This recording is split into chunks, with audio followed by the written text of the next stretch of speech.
Start பண்ண கேள்விகள் நீங்கள் கேட்கலாம்.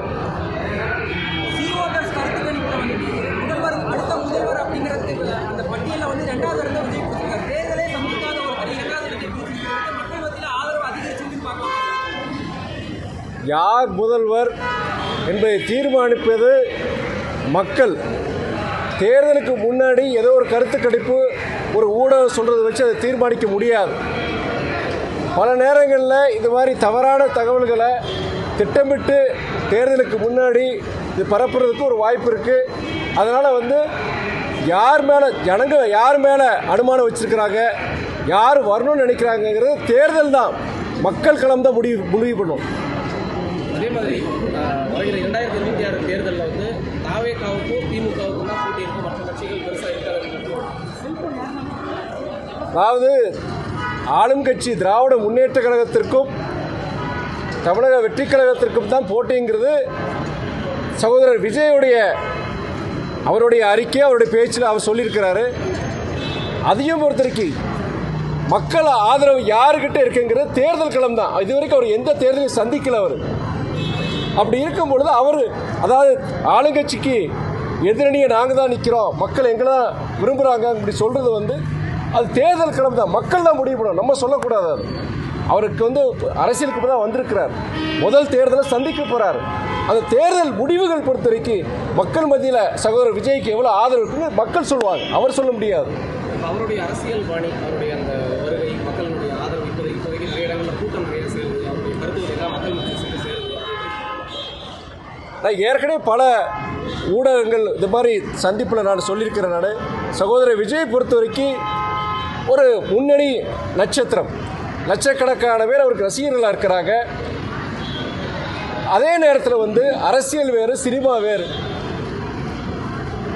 கூட்டம் வரும், எல்லாருக்கும் கூட்டம் தான் வரும். ஆனால் கடந்த காலங்களில் பொறுத்த வரைக்கும் இது மாதிரி சினிமாவில் வந்த அனைவருக்கும் சினிமாவில் நிறைய பேர் ஜெயிச்சிருக்கிறாங்க, நிறைய பேர் தோக்கவும் செஞ்சுருக்கிறாங்க. அது ஜனங்க தேர்தல் களம் தான் முடிவு பண்ண முடியும். அவருக்கு ஒரு முன்னணி சினிமா நட்சத்திரம் யார்கிட்ட சொல்லுவாங்க, லட்சக்கணக்கான ரசிகர்கள் இருக்கிறாங்க அவருக்கு. அதனால் கூட்டம் கூட அதை வச்சு நம்ம ஒரு முடிவை சொல்ல முடியாது. தமிழக எம்பிக்கள் இங்கே இருக்கக்கூடிய அரசியல் களத்தை திசை திருப்புவதற்காக தான் பாராளுமன்றத்தில் போராட்டங்கள் செய்கிறாங்க. யார் சொன்னது அது மாதிரி? மொத்தமாக எதிர்கட்சியில் இங்கே இருக்கக்கூடிய சொல்கிறது பாஜகவும் அதாவது சமீபத்தில் 2 முக்கியமான பிரச்சனைகள். ஒன்று டீலிமிட்டேஷன், தொகுதி மறுசீரமைப்பு.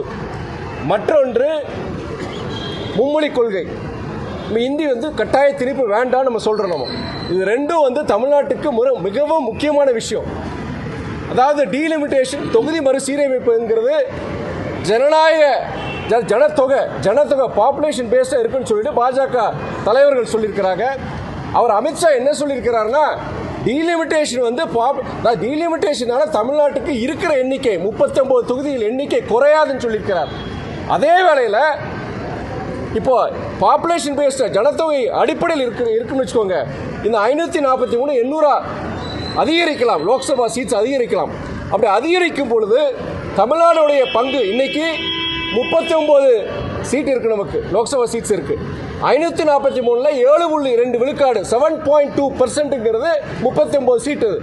இந்த 7.2% இது குறையுமா, குறையக்கூடாது அப்படிங்கிற நம்ம சொல்ற அதை கேட்கிற கேள்விக்கு பாஜக பதில் சொல்லல. தமிழ்நாடு பாஜக தலைவரும் பதில் சொல்லல, ஒன்றிய அரசியலுக்கு சார்ந்த அமித்ஷா போன்ற அதுக்கு பதில் சொல்லல. 39 குறையான்னு சொல்றாங்க. உத்தரப்பிரதேஷ், ராஜஸ்தான், பீகார் போன்ற வட மாநிலங்களுக்கு அதிக ஜனத்தொகை கூடி இருக்கு, 2 மடங்கு கூடி இருக்கு கடந்த 40-50 வருஷத்துல. அவங்களுக்கு எண்ணிக்கை கூடும் பொழுது தமிழ்நாடுக்கு அதுக்கு ஏற்ப அது கூடுமாங்கிறது சந்தேகமா இருக்கு. அதே நேரத்தில் அந்த 7.2 விழுக்காடு தமிழ்நாடுடைய பங்கு குறையக்கூடாது, அதுக்குண்டான பதில் அவங்க சொல்லலாம். அது முக்கியமானது. ஏற்கனவே உங்களுக்கு தெரியும், இன்னைக்கு தமிழ்நாடு, கேரளம் போன்ற தென் மாநிலங்களுக்கு ஆதரவே எங்களுக்கு தேவையில்லை, உங்களுக்கு நான் எதையும் நாங்கள் செய்ய மாட்டோம், உங்களுக்கு உண்டான திட்டங்கள், உங்களுக்கு உண்டான நிதி நாங்கள் கொடுக்க மாட்டோங்கிற முடிவில் அவங்க இருக்கிறாங்க. வட மாநிலங்களுடைய எண்ணிக்கை லோக்சபா சீட்ஸ் கூடும் பொழுது நாளைக்கு நம்ம எல்லா 4 தென் மாநிலங்கள், நீங்கள் ஆந்திரா, தெலுங்கானா, கர்நாடகா, தமிழ்நாடு உட்பட எல்லாமே கிட்டத்தட்ட 5 தென் மாநிலங்கள் தென் மாநிலங்களில் நீங்கள் என்னதான் நீங்கள் உங்கள் இது எதுவுமே தேவையில்லை. வடநா மாநிலங்களில் நாங்கள் ஜெயிக்கிறத வச்சுக்கிட்டு நாங்கள் அரசாங்கம் அமைப்போம், நாங்கள் இஷ்டத்துக்கு நாங்கள் சட்டங்களை கொண்டு வருவோம். உங்கள் தமிழ்நாட்டுக்கு தென் மாநிலத்துக்கு உண்டான தேவையான திட்டங்கள் நிதிகள் எதுவும் நாங்கள் கொடுக்க மாட்டோங்கிற ஒரு நிலைப்பாடோடு இருக்கலாம். இது முக்கியமான பிரச்சனை. அதுதான் நாங்கள் பேசிகிட்டு இருக்கோம். நாங்கள் அதுக்கு எதிர்ப்பு தெரிவிச்சிருக்கோம். அதே மாதிரி நம்மளுடைய தமிழ்நாடு பொறுத்த வரைக்கும் இருமொழி கொள்கை. நம்ம ஹிந்திக்கு எதிரி கிடையாது. நம்ம எந்த மொழி வேணால் யார் வேணால் கற்றுக்கலாம் நம்ம சொல்கிறோம். அதே வேளையில் கட்டாய திணிப்பு இருக்கக்கூடாதுன்னு சொல்கிறோமோ. உதாரணம் பொறுத்த வரைக்கும் நீங்கள் மும்மொழி கொள்கைன்னு சொல்கிறாங்க, மூன்றாவது மொழி இந்திய மொழியாக இருக்குன்னு சொல்கிறாங்க அவங்க. நாங்கள் சொல்கிறது இதுதான், மூன்றாவது மொழி எந்த மொழி வேணால் இருக்கட்டுமே, ஃபாரின் லாங்குவேஜஸ் இருக்கட்டுமே. இன்றைக்கி நம்முடைய பாரத பிரதமர் என்ன சொல்கிறாரு, நம்முடைய 5வது, அதாவது இந்தியாவை பொறுத்த வரைக்கும் ஃபிஃப்த் லார்ஜஸ்ட் எக்கானமி இருக்கணும். நம்ம இன்னைக்கு பொருளாதாரத்தில் 5வது இதில் இருக்கணும். அது 3வது கொண்டு வர போகிறோன்னு சொல்கிறோம். நம்ம மேக் இன் இந்தியா பற்றி பேசுகிறோம், குளோபலைசேஷன் பற்றி பேசுகிறோம்.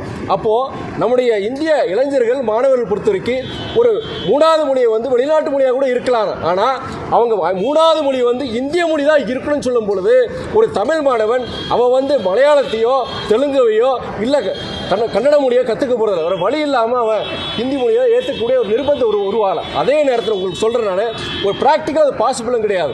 3வது மொழி எந்த மொழியாக இருக்குன்னு சொல்லும் பொழுது ஒரு பள்ளியில் பொறுத்த வரைக்கும் ஒரு கிட்டத்தட்ட எல்லாருமே சேர்ந்து ஆளுக்கு ஒரு இந்திய மொழியை சொல்கிறாங்க வச்சுக்கோங்க, அத்தனை வாதிகளை வைக்க முடியுமா? வட மாநிலங்களில் அவங்க ஒரு மொழிக்கு மேலே கற்றுக்க மாட்டேங்கிறாங்க. ஹிந்தி மொழியை தவிர அவங்க ஆங்கிலம் கூட தெரிய மாட்டேங்கி. அதே மாதிரி வட மாநிலங்களை பொறுத்த வரைக்கும் அவங்க என்ன பிரச்சாரம் பண்ணுறாங்கன்னா, குறிப்பாக நம்முடைய அமைச்சர் அவர் என்ன சொல்கிறாருன்னா, ஆங்கிலமே தேவையில்லைன்னு சொல்கிறாரு. English is an alien language, it should be wiped out from the country. நாட்டை விட்டு இந்த இந்தியா ஆங்கிலத்தை எடுக்கணும்னு சொல்லிட்டு இருக்கிறார். ஆனால் இங்கே அது பேசுறது கிடையாது. 3வது மொழி எந்த மொழி வேணால் கற்றுக்கணும்னு சொல்கிறாங்க இல்லையா? நம்ம அண்ணாமலை சொல்கிறாரு, 3வது மொழி கற்றுக்கிற என்ன, இன்னொரு மொழி கற்றுக்கிட்ட குழந்தைங்களுக்கு நல்லதுன்னு. ஆங்கிலமே கூடாதுன்னு சொல்கிறாங்க. ஆங்கிலம் நாட்டுக்கு தேவைன்னு சொல்கிற